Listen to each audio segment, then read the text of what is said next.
જય શ્રી કૃષ્ણ મિત્રો, આજે વાત કરીએ નોળી નોમ। શ્રાવણ માસના શુક્લ પક્ષની નવમી એ નોળી નોમ તરીકે ઉજવાય છે। મિત્રો, શ્રાવણ માસના શુક્લ પક્ષની નવમીએ જેને પેટે સંતાન હોય તે સ્ત્રી આ વ્રત ફરીને જુવારનું એક કાવરડું ખાઈને રહે છે। તો મિત્રો, આવો સાંભળીએ નોળી નોમની વ્રત કથા।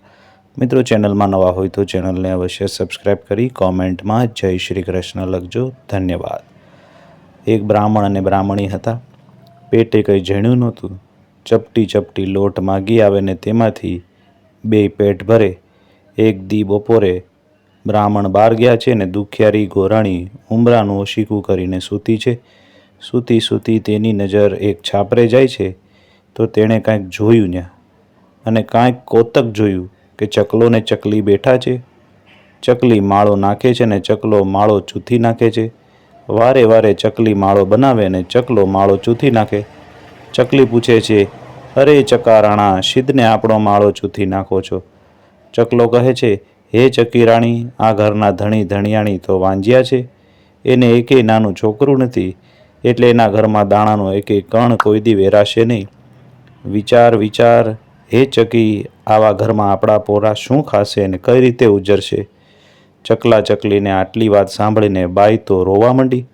બ્રાહ્મણ ઘેર આવ્યો ને પૂછે છે, અરે ગોરાણી, કેમ રોવે છે? ગોરાણીએ તો ચકલા ચકલીની વાત બ્રાહ્મણને કરી।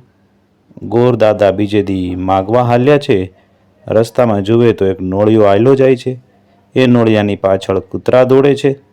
બ્રાહ્મણે તો નોળિયાને તેડી લીધો છે ને તેડીને એને ઘરે લઈ આવ્યો। આવીને બ્રાહ્મણીને કહે, લે સ્ત્રી, પાળ, ખવરાવ, આનંદ કર, દીકરાનું દુઃખ વિસરી જા। ગોરાણીએ તો નોળિયાને પેટના દીકરાની જેમ પાળ્યો। એમ કરતાં કરતાં ગોરાણીને દિવસ ચડ્યા છે। નોળિયાને પ્રતાપે 9 મહિને દીકરો આવ્યો। દીકરો તો અદાડે ઉજર્યો જાય છે ને મોટો થતો જાય છે। એક દિવસની વાત છે, ગોરાણી તો પાણી ભરવા હાલી નીકળ્યા છે। નોળિયાને ભલામણ કરતા જાય છે કે ભાઈને સાચવજે હો, રોવે તો હિંચકો નાખજે, હું પાણી ભરવા જાઉં છું। ડગ ડગ ડગ, ડોકી ડગમગાવીને નોળિયો કહે છે, જાઓ માડી। ઘોડિયા પાસે બેઠો બેઠો નોળિયો દોરી હલાવે છે। ત્યાં તો કાળો ઝેબાણ જેવો એક નાગ નીકળ્યો। નોળિયાએ તો નાગને દીઠો। હાય હાય, હમણાં મારા ભાઈને મારી નાખશે એમ વિચારીને નોળિયાએ તો દોઢ દીધી। સરપને મોંમાં ઝાલીને સરપના 7 ગટકા કરી નાખ્યા। હવે હાલ જટ મારી માને વધામણી આપી દઉં એમ વિચારીને લટપટ કરતો કરતો નોળિયો હાલ્યો જાય છે। પણ પાણી શેરડાને અડધે રસ્તે માં તો સામી મળે છે। માએ તો નોળિયાને લોહી લિહાણ ભાળ્યો। મોઢે લોહી, પગે લોહી, લોહી લોહી ભાળીને બાઈ તો ભેસત ખાઈ ગઈ। એને તો થયું, હાય હાય, પીટિયા નક્કી મારા છોકરાને ચૂથી નાખ્યો લાગે છે। પીટિયાને પાળ્યો ઉજર્યો પણ જનાવર ખરો ને। બાઈને તો રીસ ચડી। નોળિયાને કેડ ઉપર એણે તો બેડું પછાડ્યું ને નોળિયાની સુવાળી કેર તરત જ ભાંગી નાખી। બાઈના પેટમાં તો શ્વાસ માતો નથી। દોડી દોડીને ઘરે આવીને જુએ છે તો ઘોડિયામાં સૂતો સૂતો દીકરો અંગૂઠો ચૂસે છે ને ગુગવાટા કરે છે, અને પાસે સરપના 7 કટકા પડ્યા છે। પસ્તાવા લાગી, હાય હાય, હું હત્યારી, હું ગોજારી, મેં નોળિયાને મારી નાખ્યો છે। જેણે મારા દીકરાને ઉગાર્યો એને જ મેં પાપણીએ માર્યો। આવા કલ્પાંત કરતી બાઈને તો ઉંમરે માથું મેલીને સૂતી છે। રોતા રોતા નિંદરમાં પડી। બાઈની તો આંખ મળી ગઈ। ત્યાં તો કેડ ભાંગેલ નોળિયો ઢસડાતો ઢસડાતો બીતો બીતો ખાળમાં પેસીને ઘરની માલિપા આવ્યો। ભાઈ વિના એને શે ગમે, માનામાં ખોળિયામાં રમ્યા વિના એનાથી શી જીવાય। આવીને બિચારો ફાળમાં ને ફાળમાં છાશની ગોળીમાં બેસી ગયો। ભડકડું થયું ને બાઈ તો જાગી। રોઈ રોઈને બાઈની આંખો સૂજી ગઈ। અંધારે અંધાણે તો એણે છાશ રેડી ફળફળતું ઊનું પાડી નાખ્યું। જીવ બળતો તો મંડીને જોરથી તાણવા ઘમ ઘમ રવાઈ ઘૂમવા માંડી। છાશ તો થઈ ગઈ। બાઈ જ્યાં માખણ ઉતારે ત્યાં તો માલિપા નોળિયાના કટકે કટકા। અધૂરું હતું તો મેં પાપણીએ શું કર્યું? માથે ઈંઢોણી, છાશની ગોળી, એક કાખમાં છોકરો ઉપાડીને બાઈ તો હાલી નીકળે છે।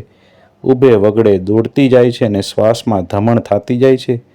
આંખમાં શ્રાવણ અને ભાદરવું હાલ્યા જાય છે। અંતરિયાળ એક ડોસીમાં બેઠા છે ને પૂછે છે, બાઈ બાઈ, ક્યાં દોડી જા છો? હું તો જાઉં છું મારા નોળિયાને સજીવન કરવા, નહીતર મારા છોકરાનો દેહ પાડી નાખવા। મારું માથું જોતી જઈશ એવું ડોસીમાએ કહ્યું.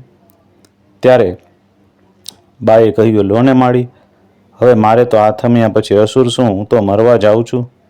એમ કહી બાઈએ તો છોકરાને ગોળી હેઠે મેલ્યા ને માસીનું ડોસીમાનું માથું જોવા બેસી ગઈ. જેમ જેમ માથું ઠરવા માંડ્યું તેમ તો છાશની ગોળીમાં ડબ ડબ ડબ થયું. સજીવન થઈને નોળિયો બહાર નીકળ્યો છે. નોળિયો તો બાઈના ખોળામાં ચડી ગયો. બાઈએ તો છાતી સરસો લઈને રોઈ રોઈને હૈયું ઠાલવ્યું છે. ડોસીને માતાજી જાણીને બાઈ તો પગે લાગી. જા બાઈ, વર્ષો વર્ષ નોળીને રેજે.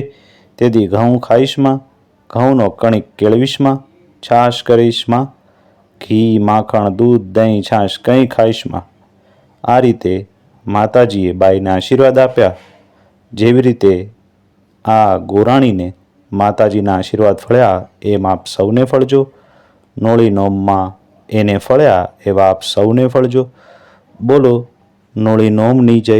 તો મિત્રો, આ હતી નોળી નોમની વ્રતકથા. અમને આશા છે કે આપના વિડીયો અવશ્ય ગમ્યો હશે. વિડીયો ગમ્યો હોય તો તમારા મિત્રો સગા સંબંધીને શેર કરી આપણી ચેનલને આજે જ સબસ્ક્રાઈબ કરો. ધન્યવાદ.